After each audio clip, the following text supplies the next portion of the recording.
राम राम।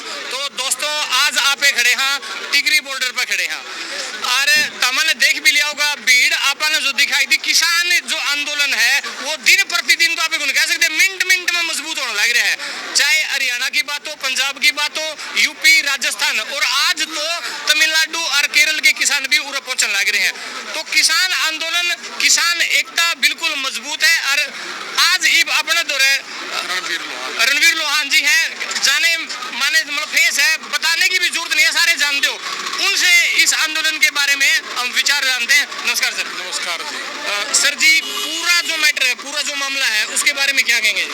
देखिए पूरा मैटर तो सीधा सीधा एक है जी कि किसान को कैसे रगड़ा जाए। मोदी जी और भारतीय जनता पार्टी का सिर्फ एक ही मकसद है कि किसान को खत्म कैसे किया जाए इस काले कानून को बना करके। क्योंकि अगर इनकी मंशा ठीक होती तो ये कानून बनाने से पहले क्या पूरे हिंदुस्तान का किसान मर गया था, इनको दिखता नहीं था? किसानों को बुला करके उनको विचार विमर्श करना चाहिए था। आज की डेट में तो सारा हिंदुस्तान के जितने भी पॉलिटिकल पार्टियां हैं सारी एक ही बात कहती हैं कि जब आप कानून बना रहे थे तो क्या किसान नेताओं को नहीं बुलाना चाहिए था, उनसे विचार विमर्श नहीं करना चाहिए था? अगर ये ऐसा करते तो आज ये नौबत ना आती। देखिए बहन बेटी आज रोड पे बैठी है, बुजुर्ग हैं वो रोड पे बैठे हैं, किसी को दिक्कत आ रही है, कोई ठंड की वजह से मर रहा है। यानी कि 8 हमारे बुजुर्ग तो शहीद हो चुके हैं ना, तो इनका क्या जाता है? और देखिए मोदी जी एक घमंडी आदमी है, घटिया आदमी है। उसका सीधा सीधा सा कारण है, मैंने तो अभी इंटरव्यू में भी बताया है कि जब नोटबंदी हुई थी इसने अपने राजनीतिक फायदे के लिए अपनी माँ को लाइन में खड़ा किया था। हमने नोटबंदी से दिक्कत नहीं थी, लेकिन दिक्कत इस बात की थी कि भाई इसने राजनीतिक फायदे के लिए अपनी माँ को भी यूज कर लिया। तो इन किसानों के बारे में क्या सोचेगा ये?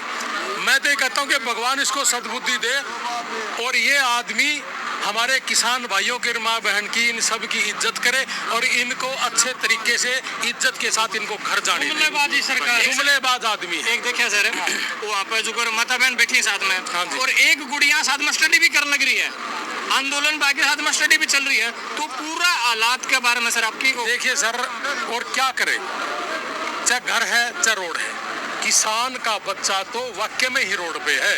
क्योंकि 2-2, 3-3 एकड़ का किसान है।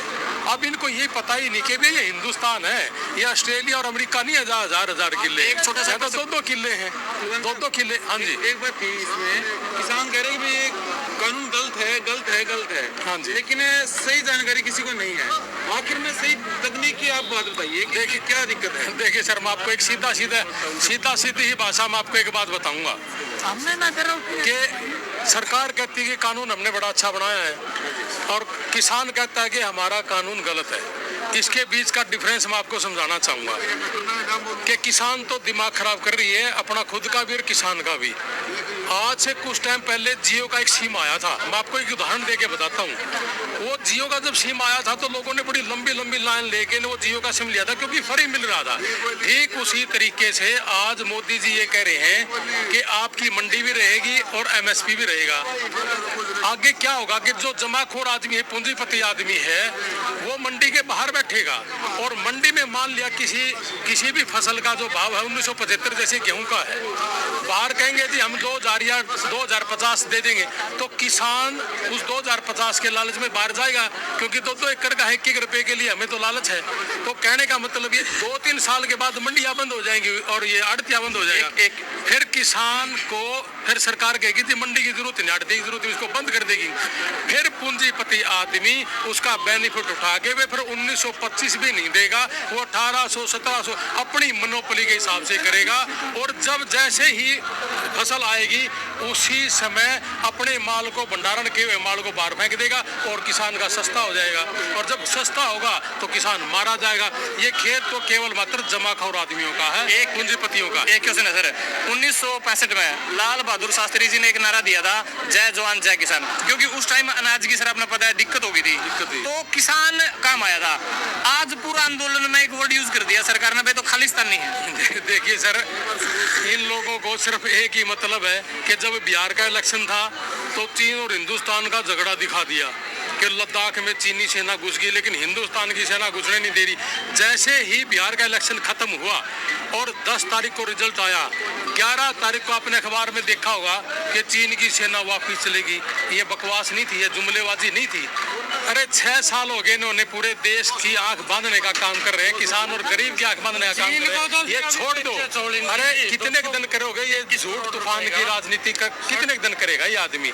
मतलब बख्श दो यार गरीब आदमी को। हाथ जोड़ के विनती है आप लोगों से, हम गरीब और कमेरा वर्ग क्या ये कहते हैं आपको इंग्लिश आती है, किसान इंग्लिश भी ना बोले, किसान रोड पे पढ़ रहा है उसको अच्छे से पढ़ने भी ना दे। प्रोग्रेस क्या प्रोग्रेस है जी? बताओ तो सही, कौन सी प्रोग्रेस है?